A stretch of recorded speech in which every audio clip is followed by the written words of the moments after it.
Who's calling? Yeah, you got Deconverted Man here. What? What? Somebody said something about BionicDance again? I'll destroy them. He's got 5 videos. Oh, they're getting demolished. So I'm deconstructing all of them. I will crush him with logic and lobsters. He will rule the day that he heard the name Deconverted Man. What's that? Yeah, I'm sorry. I'm yelling at you. I'm sorry. Yeah, well, thanks for telling me. Yeah, I'm on this. Don't worry, I've got this. Yo, I've got this. All right, thanks. Bye. Well, somebody has insulted BionicDance, my Lord and Savior, so I must dismantle them and destroy them. And I must demolish them with all the things that I have at my disposal to demolish them. And nothing can stop me from... Hold on. What? Yeah, I know I don't have a chance with her. I know she's not into guys. I'm still gonna flirt with her. Yeah, I know it doesn't make sense. Yeah. Okay. Alright, anyways, so... What was I doing? Oh, right. I'm gonna make a video about this guy. Why did I do that? I don't know. No reason. I just do things in my videos sometimes.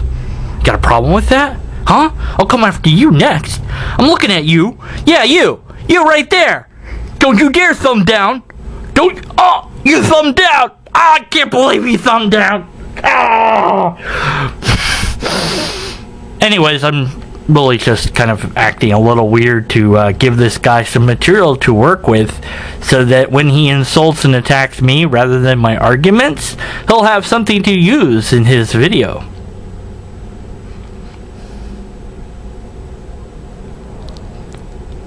There you go. That's for you. Also, I'm going to mispronounce his name like every single time, so that will be fun. So this is going to be a long series, so I guess I better get started. So. Alright, let's take a look at this first video. Hold on. Yeah. Hey, how's it going? Outright lie, I told you never to call me again.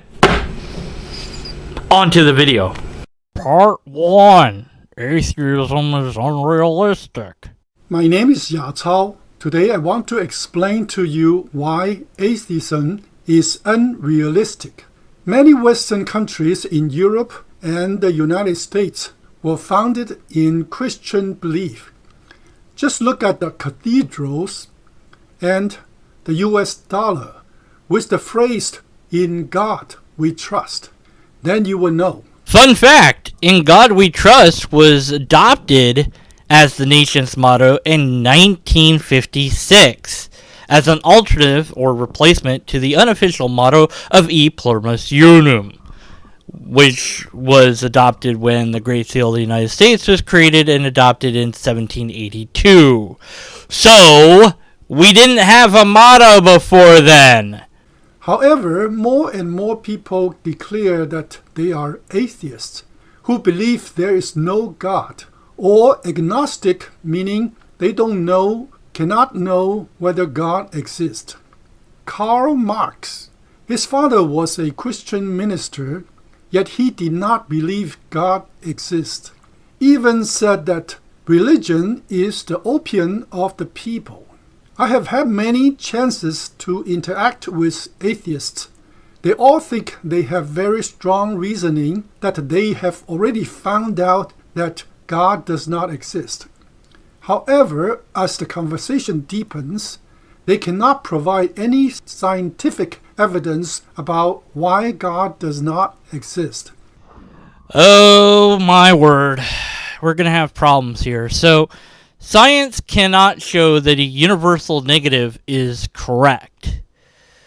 Also, there's problems with the word God. What do you mean by God? Is the God that you're talking about something that science could investigate or not? So if your God is a natural phenomenon, then science can talk about it. If God is supernatural or non-natural, something other than what science deals with, then science cannot address the subject. So to say that science can't disprove God is equivalent to saying that science cannot disprove that magic really works and that magic is really real, instead of just being sleight of hand and illusion. It's equivalent to saying that leprechauns exist, but they're invisible and undetectable by scientific methodology. Well, that's nice. How do you know that leprechauns exist then? Not using science, so there must be other method that you're using to be able to discover that there's leprechauns. But to say that it can't be disproven by science is a non-starter. Universal negatives cannot be disproven at all, period. That's just the nature of how they work. But the burden is not with somebody to disprove, but the burden is properly placed on the person that makes the positive claim, which is you, not the atheist. What is funny is that many of them are disgusted about God, which they won't admit it exists. I think that you're poisoning the well here, and I don't think that you're being honest with your evaluation of the, quote, many atheists, end quote, that you've spoken to. You're making very broad generalizations, and you're saying things that I just don't hear as being true. With my interactions with atheists, typically they don't have any feelings regarding any gods at all. Now, if you ask an atheist about a particular version of God, they might have different viewpoints on how they view that God. But emotions about it? Highly unlikely. But even if it was the case that somebody felt negative about God, that doesn't mean that God therefore exists. I can absolutely hate Jar Jar Binks, even though he's fictional. He only exists in the movie. He doesn't exist in reality.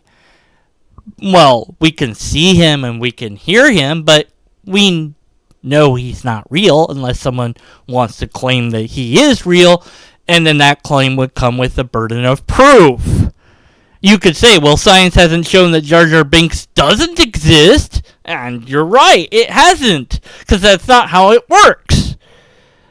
But nonetheless, you can be emotional about a thing even if that thing is not real, because emotions are not bound by logic and or the object in question actually existing or not. If somebody is irritated at a version or concept of God, so be it. That doesn't negate their arguments against that idea. Why do they discuss something that does not even exist? Well, I presume that you don't believe in other gods other than the one that you believe in, or if you believe in multiple gods, maybe you only believe in those versions of God and not other versions of God. Why would you discuss them when they don't exist? Because you want to discuss them. Because it's a hobby. Because you feel like it. Because you're bored. Because it's interesting. Any number of reasons could be given for why anybody would talk about any given subject. My particular reason for discussing God is because you and people other than you believe in God. And I find that a little bit worrisome because people like you who believe in God also vote. And their votes can change policies, and those policies can impact me. So, I am concerned when people who deny science, like, say, biological evolution, for example, are active in politics to any degree because they can influence policies that will radically undermine education to the point where we're not educating our children and so that we drop behind other nations and countries and become weaker for it. So the moment that we allow creationism in the classroom is the moment that we, as the United States, lose. Other countries that don't do that will win on the scientific frontier. Already we're being surpassed by other countries in space travel because our education efforts have sunk lower than those countries, and that our interests are somewhere else, which is sad because really we should be leading in sciences as well as other fields as well. But, we have to have the right focus. And the creationists out there that lobby against science are doing us no favors because they're dragging us down and keeping us behind rather than pushing us and propelling us forward. So there's one good reason to speak out against beliefs in God. If it was just a belief in God and you didn't use the ideas that you have about God to vote and influence policies, I probably wouldn't talk about it very much, if at all. They always say, let God show himself, then I will believe. The famous German philosopher Immanuel Kant once said these famous words. He said, to prove the existence of God is difficult, but to prove that God does not exist is even more difficult. And I really don't care what philosopher said what. You have to have an argument that stands or fails on its own merits. Cherry picking, quote mining, and or directly quoting properly philosophers on the subject will do you no good. It's irrelevant. This gentleman was an astronaut of the Soviet Union. He was the first astronaut of all. He went up the space. By today's standard, his spacecraft merely hovered the Earth at a very low altitude. After he came back, he held a news conference saying, I went up the space and I did not find God. Therefore, God does not exist. His saying is like a frog in the bottom of a well. One day this frog stuck his head and looked around. He did not see any person. Whoa, hold on there. Before you get to your piss-poor analogy, the fact of the matter is, the quote that you mentioned is in dispute. We don't know whether or not Yuri said anything regarding God. And if he did, it might have been, I looked and looked and looked, but I didn't see God. Maybe as like a joke. But whether he actually said that or not, we don't know. Unless you can find a citation of him saying this and prove that he said it, we have to be skeptical that he said it. It's almost like you didn't really do your research for this video at all. Then he decided human did not exist, which is equally absurd. Yeah, and in that analogy, you have a well that the frog could potentially get out of, be rescued from, or whatever, and you have ample evidence that humans exist that you could throw down to the frog, and the fact that the frog is able to know these things at all is kind of weird in the first place. But the analogy breaks down the moment we look at it at all, because it's not a good analogy. So, false analogy, adding to your logical fallacies produced thus far. Atheism is impractical. Why? There was a private detective that was pursuing a criminal. Eventually, he heard that the guy was hiding in this 4-story building. Next time on Deconverted Man! What? What is this? What is this? Like, oh my god, whatever. Loser! It will cost you $1,000 to never hear Deconverted Man sing again. Dun dun dun! That's next time on